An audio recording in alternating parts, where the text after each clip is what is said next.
ભુજના વાલ્મીકી નગરમાં વર્ષોથી વસવાટ કરતા ગરીબ અને શ્રમિક પરિવારો પર હાલમાં ડેવલપમેન્ટ પ્લાન એટલે કે ડીપી રોડના કારણે વિસ્થાપિત થવાનું જોખમ ઊભું થયું છે।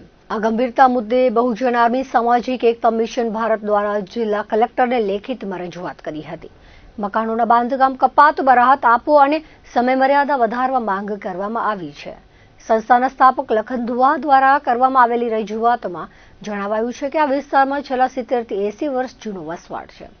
2001ના ભૂકંપ બાદ સરકારે પુનર્વસન હેઠળ અહીં મકાનો ફાળવ્યા હતા। હવે 4 લેન રોડ બન્યા પછી રસ્તાની બંને બાજુ 200 મીટર સુધીના પટ્ટામાં આવતા 40 થી 50 મકાનો તોડવાની નોટિસ મળતા સ્થાનિક રહીશોમાં ભારે ફાળ પડી છે। શ્રમિક પરિવારોએ વ્યાજે નાણાં લઈને કે ઘરેણાં વેચીને મહામુસીબતે પોતાના ઘર બનાવ્યા છે। ત્યારે અચાનક આવેલી નોટિસના કારણે અનેક વૃદ્ધો અને બીમાર વ્યક્તિઓની માનસિક સ્થિતિ કથળી રહી છે। રહીશો દ્વારા એવી માંગ કરવામાં આવી છે કે સરકારના વિકાસ કાર્યનો તેઓ વિરોધ કરતા નથી, પરંતુ માનવતાના ધોરણે રોડની વચ્ચેના ડિવાઈડર અને ફૂટપાથની જગ્યાએ થોડો ઘટાડો કરીને મકાનોની કપાત 5.5 મીટરને બદલે 4.5 થી 5 મીટર જેટલી રાખવામાં આવે તો અનેક ગરીબ પરિવારોના ઘર બચી શકે તેમ છે। આ ફેરફારથી રોડની ગુણવત્તામાં કોઈ મોટો તફાવત નહીં પડે, પરંતુ ગરીબોને પાયમાલ થતા અટકાવી શકાશે। વધુમાં રજૂઆતમાં એક મહત્વનો મુદ્દો એ પણ ઉઠાવવામાં આવ્યો છે કે આગામી 15 થી 20 દિવસમાં જ ધોરણ 10 અને 12ની બોર્ડની પરીક્ષાઓ શરૂ થઈ રહી છે। આવા સમયે જો તોડફોડની કાર્યવાહી કરવામાં આવે તો ગરીબ વિદ્યાર્થીઓના અભ્યાસ અને કારકિર્દી પર તેની અત્યંત માઠી અસર પડી શકે તેમ છે। આ સંજોગોમાં પરીક્ષાઓ પૂર્ણ ન થાય ત્યાં સુધી નોટિસનો સમયગાળો લંબાવવા અને કપાતના માપમાં જરૂરી ઘટાડો કરી સામાન્ય જનતાને ન્યાય આપવા કલેક્ટર સમક્ષ અરજી કરવામાં આવી છે। સમસ્ત કચ્છમાં આપણે જોઈ રહ્યા છીએ દબાણના નામ ઉપર ગરીબ હિન્દુઓના ઘર તોડવામાં આવી રહ્યા છે। હિન્દુઓની સરકાર હોય અને હિન્દુઓના જ ઘર તોડવામાં આવે એટલે ક્યાંક ને ક્યાંક એવું લાગે છે કે રાજનીતિનો શિકાર ગરીબ હિન્દુઓ બની રહ્યા છે। પહેલે તો એ હિન્દુઓને પણ ચેતવણી આપું છું કે ચેતી જાજો। આજે ગૌચરના નામ ઉપર ઘણા લોકોએ, ખાસ કરીને સત્તા પક્ષવાળાએ જે દબાણ કરી બેઠા છે એમના ઉપર કોઈ જાતના એક્શન લેવાતા નથી। જ્યારે સિટીમાં રહેતા આજે લોટસ કોલોનીમાં વાલ્મીકી સમાજના લોકો રહે છે, આજે 40-50 વર્ષથી ત્યાં કને એમના દબાણના નામ ઉપર એટલે રોડ પહોળો બનાવવાના નામ ઉપર કહે છે કે તમે દબાણ કરી બેઠા છો તો મકાન વહેલી તકે ખાલી કરજો, અન્યથા મકાન તોડી નાખવામાં આવશે। એ સંદર્ભે આજે કલેક્ટર સાહેબને રજૂઆત કરવા માટે આવ્યા છીએ કે એમની છત ન તૂટે, રોડ પહોળા કરો, વિકાસ કરો, આપણા દેશનો વિકાસ થાય, બહુ સારી વાત છે। હું તો કહું છું કે ચાઇના અને અમેરિકાથી પણ આગળ આપણું ભારત દેશ હોવું જોઈએ, પણ ગરીબોના ઘર તોડી અને કોઈ દિવસ કોઈ દેશનો વિકાસ થતું નથી। આજે કલેક્ટર સાહેબ આગળ રજૂઆત કરવા માટે આવ્યા છીએ અને જો અહીંયા કને મકાન તોડવામાં આવશે, અમારી એક માંગ હતી કે ભાઈ 8 મીટર મકાન તોડવામાં આવે જેની જગ્યાએ 3 થી 4 મીટર કરવામાં આવે, જે થકી કમસે કમ એમની છત બચી જાય, રહેવા માટે એક સગવડ રહે।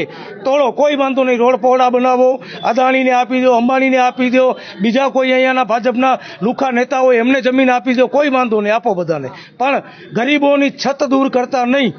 જો એવું થશે તો જેટલા બી લોકોના મકાન તૂટશે એ બધા લોકોના જેટલા પણ ટપણિયા ગૃહસ્થી ચલાવવા માટેના ટપણિયા છે એ બધા કલેક્ટર ઓફિસમાં રાખીને બેસી જશું અહીંયા, કારણ કે આ એક સરકારી ઓફિસ છે, કોઈની મિલકત નથી। એટલે ન છૂટકે કલેક્ટર ઓફિસ આગળ આવી અને કલેક્ટર સાહેબનો સહારો લેવો પડશે। એટલે મારી વિનંતી છે કચ્છના સાંસદને પણ, કચ્છના આપણે ભુજના ધારાસભ્યોને પણ વહેલી તકે આ વસ્તુ ઉપર નોંધ લેજો। કલેક્ટર સાહેબ તમે પણ આ વસ્તુને ખાસ કરીને નોંધ લેજો કે ગરીબોના ઘર તૂટશે ત્યાં દેશનો વિકાસ નથી થવાનું, ગરીબોની હાય લાગશે। એટલે નેતાઓને પણ વિનંતી છે કે વોટ લેવા આવો તો એ પહેલા આ યાદ રાખજો કે ગરીબોના ઘર તૂટ્યા છે। આ બધા ભાજપના વોટરો છે, ભાજપને જ વોટ આપે છે, ભાજપને વોટ આપ્યા અને ઘર તૂટ્યા। આજે અમે આ સમસ્ત વાલ્મીકી સમાજ અને વાલ્મીકી નગરમાં રહેતા સમસ્ત ભાઈઓ અને અમારી સાથે લખનભાઈ દુઆએ આજે જે કલેક્ટર ઓફિસમાં અમારી રજૂઆત અમે જે કરવા આવ્યા છીએ એ બહુ ગંભીર સમસ્યા છે। એક ખાલી વાલ્મીકી નગરની સમસ્યા નથી, જેટલા સ્લમ એરિયાઓ છે, ઝૂંપડપટ્ટી એરિયાઓ છે, ગાંધીધામથી કરી, આદિપુરથી કરી, કંડલાથી કરીને બધામાંથી અત્યારે માથે ચૂંટણી આવી રહી છે અને નેતાઓને જે છે ને પોતાના વિકાસનું નામની પીપોળી વગાડી રહ્યા છે। એ પીપોળીમાં જો એ પ્રજાને નહીં સાચવે તો એનું પરિણામ બહુ ખરાબ આવવાનું છે। તો મેન તો આ પ્રજાને, આ જનતાને અમે જગાડીએ છીએ કે અત્યારે આપણાને ઘર વિહોણા કરી રહ્યા છે, તો હવે તમે વિચારો અને એનો નિર્ણય કાઢો. તમે વિકાસ કરો છો, રોડો બનાવો છો, સારી વાત છે, પણ 100 વર્ષથી 90 વર્ષ તો અમારા બાપ દાદાઓને થઈ ગયા છે, 50 વર્ષ અમને થઈ જશે, અને હવે તમે એમ કહો છો કે અમે દબાણની જગ્યાએ છીએ, તો અમે જઈએ ક્યાં? એનું પણ રસ્તો તમે જ બતાવો.